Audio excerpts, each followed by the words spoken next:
আমি শুধু মহিলাদের ভুলের কথা বলবো, যে ভুলগুলো মেয়েরা করেন, যেহেতু মেয়েদের নামাজের কথা বলছি। আমাদের দেশের মেয়েরা নামাজ যারা পড়েন না তারা তো ভুল করেনি, যারা ফরজ পড়েন না, শবে বরাত পড়েন, তারা আরও ভুল করেন। কিন্তু যারা পড়েন তারাও ভুল করেন। নামাজের ভিতরে অনেকগুলো ফরজ আছে, যেমন কাপড় পরা নামাজে ফরজ না? ফরজ। কাপড় না থাকলে ন্যাংটোও নামাজ হবে, কিন্তু আপনার কাপড় আছে। যেমন পুরুষের কোনটুক ঢাকা ফরজ, নাভি থেকে হাঁটু পর্যন্ত, না থাকলে ন্যাংটোলেও নামাজ হবে, কিন্তু আছে। আপনার প্যান্ট, বাংলাদেশের আজকাল গার্মেন্টসের সব প্যান্ট নাভির 2 আঙুল নিচে নাকি বানাই। আমার প্যান্ট পরিনি তো বলতে পারবো না আর কি। এই প্যান্ট পরে যদি প্যান্টের উপরে ছোট শার্ট বা গেঞ্জি থাকে নামাজ কিন্তু হবে না, বা পাতলা যদি শার্ট থাকে নামাজ হবে না, কারণ আপনি তো ন্যাংটো। নাভি থেকে যেটুক খোলা আছে আপনি তো সেটা ন্যাংটো না? হ্যাঁ, ঠিক। অধিকাংশ প্যান্ট টাকনুর নিচেই থাকে, পায়ের যে নিচের হাড়ের নিচেই থাকে। যদি নামাজের মুসল্লির কাপড় টাকনুর নিচেই থাকে নামাজ হবে না। কথা বোঝেন? রাসূলুল্লাহ সাল্লাল্লাহু আলাইহি ওয়াসাল্লাম বলেছেন তোমার নামাজ হয়নি, আবার ওযু করতে বলেছেন। এটা হলো পুরুষদের ক্ষেত্রে। পুরুষদের আরো আছে গা ঢাকা ইত্যাদি কম বেশি। মহিলাদের জন্য নামাজের ভিতরে মাথার চুল থেকে পা পর্যন্ত ঢেকে রাখা ফরজ। শুধুমাত্র মুখ, কপালের এই চুলের এখান থেকে থুতনি, গলা নয়। আর 2 কানের কান্নাক মধ্যবর্তী যে মুখমণ্ডল এবং কবজি পর্যন্ত হাত, এর বাইরে কোনো জায়গা যদি খোলা থাকে, অন্ধকার ঘরে একা কেউ যদি কোনো মহিলা নামাজ পড়েন, তার যদি এইটুকু বাদে কোনো জিনিস খুলে যায়, যেমন মাথার কাপড় সরে যেয়ে চুল বেরিয়ে যায়, অল্প কিছু চুল বেরিয়ে যায়, অথবা কানের নিচেই জুলফির চুল বেরিয়ে যায়, অথবা 2 কানের 2 কান বা 1 কান বেরিয়ে যায়, সরে যায় কাপড়, অথবা পিছনের মাথার চুল ঝুলে বাইরে চলে যায়, অথবা থুতমির নিচেই যে গলার অংশ এটা বেরিয়ে পড়ে, অথবা হাতের কনুই বা এসব জায়গা বেরিয়ে পড়ে, অথবা পায়ের টাকনুর উপরে, পায়ের উপরের পা নলা বেরিয়ে পড়ে, ওই মহিলার নামাজ হবে না। কারণ তিনি নামাজের ফরজ তরক করেছেন কাপড় থাকা সত্ত্বেও। কথা কি বুঝতে পেরেছেন? তাহলে শাড়ি পরে যারা নামাজ পড়েন মহিলারা, নামাজ কি হয়? শাড়ি হলো একেবারেই অনইসলামী পোশাক। শাড়ি মোটেও পরবেন না। শাড়ির বদলে ভালো পোশাক হলো সুন্নত পোশাক।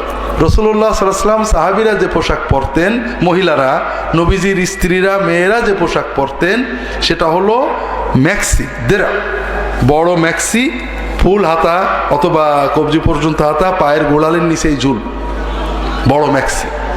2 নম্বর, ম্যাক্সির উপরে বড় চাদরের মতো ওড়না, যে ওড়না মাথার উপর দিয়ে, ঘাড়ের উপর দিয়ে প্যাচ দিলে আপনার মুখটুকু ছাড়া আর কিছু খোলা থাকে না। 3 নম্বর, ম্যাক্সির নিচেই সায়া পাজামা। কথা কি বুঝতে পেরেছেন? এই 3টে পোশাক মেয়েদের ফরজ পোশাক। এই 3টে না পড়লে ফরজ আদায় হয় না।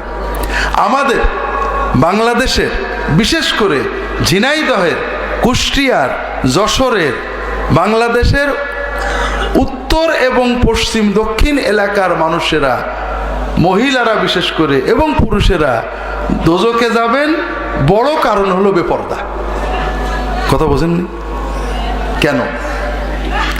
পর্দা অন্যান্য ইবাদতের মতোই ফরজ, ছোটখাটো কিছু নয়।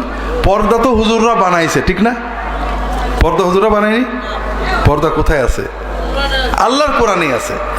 আমার ওয়াইফ আসছে এই ডাক্তার পাখির ওখানে দেখাতে।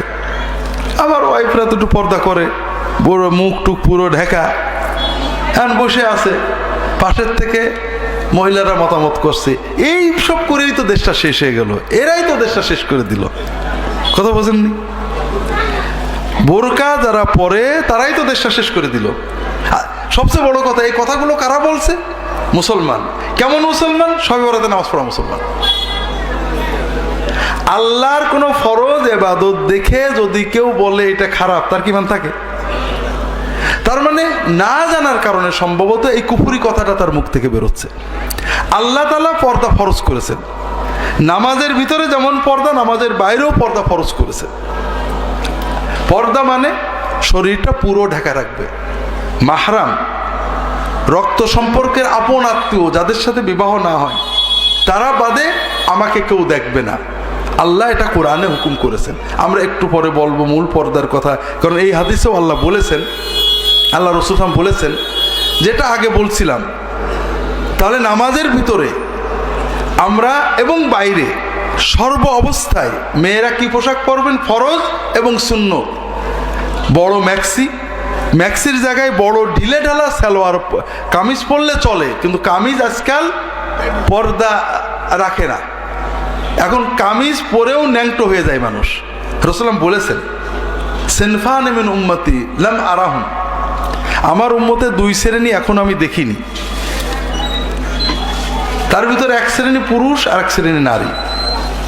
রিজালুন বিআইদিহিম আসওয়াতুন কাআদনাবিল বাকার, কিছু মানুষ হবে হাতে মানুষের আঘাত দেওয়ার মতো লাঠি সোটা বা বেত থাকবে, যারা অর্থাৎ সন্ত্রাসী বা খুব শক্তিশালী, সমাজের মানুষদের মারধর করবে, কষ্ট দেবে। কথা বোঝেননি? এরকম হয়ে গেছে না আজকাল? ছোট ছোট ছেলে পেলে এমন উগ্র হয়ে গেছে যে একটু কিছু হলেই মারতে হবে। আর এক শ্রেণী নারী, কাসিয়াতুন আরিয়াতুন মাইলাতুন মুবিলাতুন, যারা কাপড় পরে থাকবে কিন্তু ন্যাংটো। কাপড় পরে থাকবে কিন্তু তার মানে কি? কাপড়টা এত টাইট হবে শরীর বোঝা যাবে। কথা বোঝেননি? কাজেই আমাদের সমাজে যে সালোয়ার কামিজ বর্তমানে হচ্ছে, এগুলোতে নামাজও হবে না, সতরও হবে না।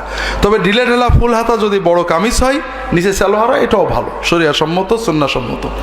সবচেয়ে ভালো হলো বড় ম্যাক্সির নিচে সায়া অথবা পাজামা, উপরে বড় ওড়না। নামাজ পড়বেন এই তিনটে পোশাকে নামাজ হয়ে যাবে। তারপরেও রাসূলুল্লাহ সাল্লাল্লাহু আলাইহি ওয়াসাল্লামের স্ত্রী, মেয়েরা, মহিলা সাহাবীরা নামাজে কেউ অনেক সময় আবার বোরকা পরে নিতেন, মাথার উপরে বড় একটা চাদর দিয়ে ঘিরে নিতেন যেন শরীরের কিছু বেরিয়ে না যায়। কথাকে বুঝতে পেরেছেন? এটা হলো মহিলাদের নামাজের জন্য খুবই জরুরি বিষয়। যারা নামাজ পড়েন অবশ্যই নামাজের জন্য এবং সব সময় ব্যবহারের জন্য ম্যাক্সি, বড় ওড়না অথবা বড় সালোয়ার কামিজ এবং বড় ওড়না নিয়ে নেবেন। আল্লাহ তাআলা তৌফিক দান করুন, আমিন।